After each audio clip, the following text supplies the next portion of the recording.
এই সময় হালকা হালকা বেশ বৃষ্টি পড়ছে, এরকম বৃষ্টিতে হালকা স্ন্যাক্স খেতে কিন্তু বেশ ভালো লাগে। আমরা কম বেশি এরকম স্ন্যাক্স খেতে পছন্দ করি।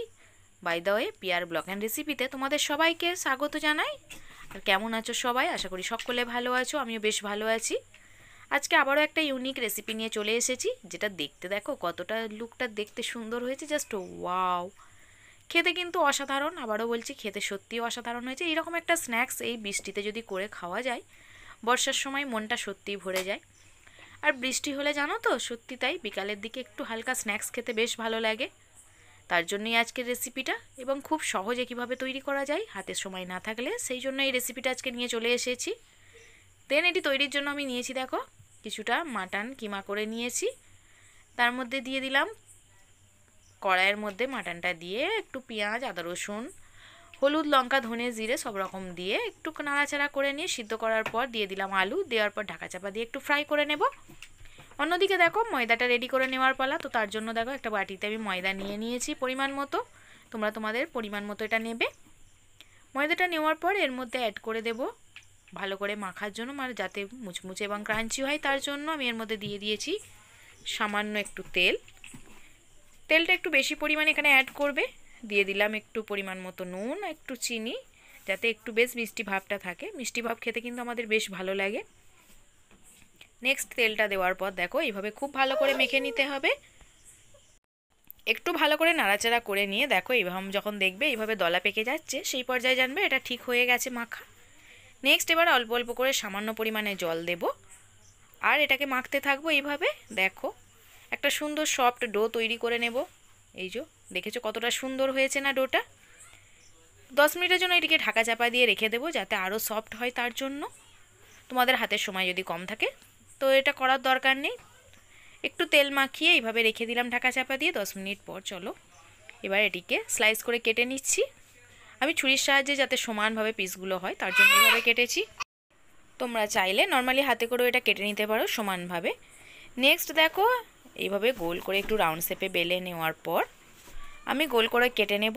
চলো তোমরা দেখো, দেখতে থাকলে বুঝতে পারবে। খুব সহজ, কোনো রকম ঝামেলা ছাড়াই যে কোনো একটা রাউন্ড শেপের ঢাকা কোনো কিছু বা সেই দিয়ে একটু এইভাবে কেটে নিও। দেখাচ্ছি, চলো দেখলেই বুঝতে পারবে। একটু রুটিটা বড় করে বেলে নিতে হবে যাতে সুবিধা হয় তার জন্য। এই যে দেখো এইরকম আমি একটা টিফিন কৌটোর ঢাকা নিয়েছি, সেই ঢাকাটা দিয়ে এই যে রাউন্ড শেপে এইভাবে কেটে নেব যাতে প্রত্যেকটা কাটার সমান হয়। দেখতে পাচ্ছ কাটা হয়ে গেছে। কেটে নেওয়ার পর এর মধ্যে আমি আগে থেকে যে মাটনের পুরটা রেডি করেছিলাম, দেখো কতটা সুন্দর হয়ে গেছে দেখতে। এটিকে দিয়ে ভর্তি করে পুর দিয়ে আমি একটু রাউন্ড শেপে করে নেব। দেখো পিঠার ডিজাইনটা জাস্ট তোমাদের সঙ্গে শেয়ার করব কতটা সুন্দর হয়েছে। আমি এখানে 2 রকম স্টাইলের পিঠা বানিয়েছি, দুটোই তোমাদের সঙ্গে শেয়ার করব। তো দেখো এইভাবে দেখো ফোল্ড করে নেওয়ার পর সুন্দর করে একটা ধার বাড়াবার ডিজাইন করে নেব। ডিজাইনটাও তোমাদেরকে একটু দেখিয়ে দিই। খুবই সুন্দর দেখতে, খেতেও কিন্তু বেশ ভালো লাগে, খুবই ক্রাঞ্চি হয়। আমার তো খুবই ভালো লাগে, তাই তোমাদের সঙ্গেও আমি শেয়ার করলাম। দেখতে পাচ্ছ ডিজাইন হয়ে যাওয়ার পর এইভাবে ফোল্ড করে একটা চামচ দিয়ে জাস্ট এইভাবে কাঁটা চামচ দিয়ে প্রেস করে দেবে। দেখো আবারও একটা নিয়ে দেখিয়ে দিই তোমাদের। আশা করছি তোমরা বুঝতে পেরেছো। এইভাবে ফোল্ড করে একটা কাঁটা চামচ দিয়ে জাস্ট এইভাবে প্রেস করে দিলেই হয়ে যাবে এটা রেডি। দেখো সবকটাই রেডি হয়ে গেছে। চলো তোমাদের সঙ্গে একটু প্লেট আউট করে শেয়ার করি কতটা সুন্দর দেখতে হয়েছে।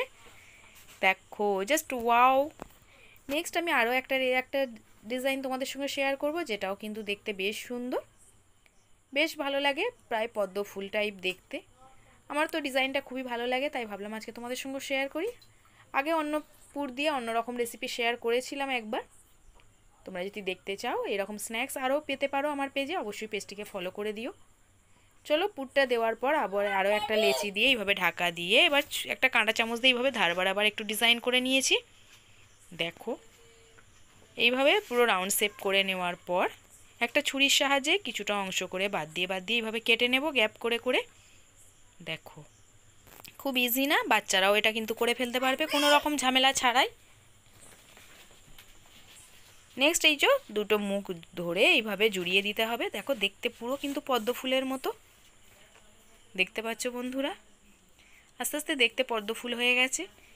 নেক্সট চলো ওভেনের মধ্যে এবার একটা কড়াই বসিয়ে দিয়েছি। এগুলো একটু ফ্রাই করে তোমাদের সঙ্গে শেয়ার করি কতটা ক্রাঞ্চি হয়েছে, তাহলে তোমরা বুঝতে পারবে। গরম তেলের মধ্যে দেখো সব কটা এইভাবে দিয়ে একটু লাল লাল করে ফ্রাই করে তুলে নিলেই রেডি। জাস্ট দেখো লুকটা দেখো কতটা সুন্দর হয়েছে দেখতে, মাঝে একটা পদ্ম ফুল দেখতে পাচ্ছ বন্ধুরা কতটা সুন্দর লাগছে। হ্যাঁ বন্ধুরা, খেতেও কিন্তু বেশ সুন্দর, আবারও বলছি তোমাদের। তো তোমাদের ভালো লাগলে অবশ্যই কিন্তু আমার চ্যানেলটিকে সাবস্ক্রাইব করো, ফেসবুক থেকে দেখে থাকলে পেজটিকে ফলো করে দিও। নেক্সট দেখো, চলো একটা ভেঙে তোমাদের সঙ্গে শেয়ার করি, তাহলে তোমরা আরও ভালোভাবে বুঝতে পারবে। দেখো, দেখেছো বন্ধুরা ভিতরটা কতটা সফট এবং উপরটা খুবই ক্রাঞ্চি। তোমরাও ট্রাই করো। বাই, সকলে ভালো থেকো, সুস্থ থেকো।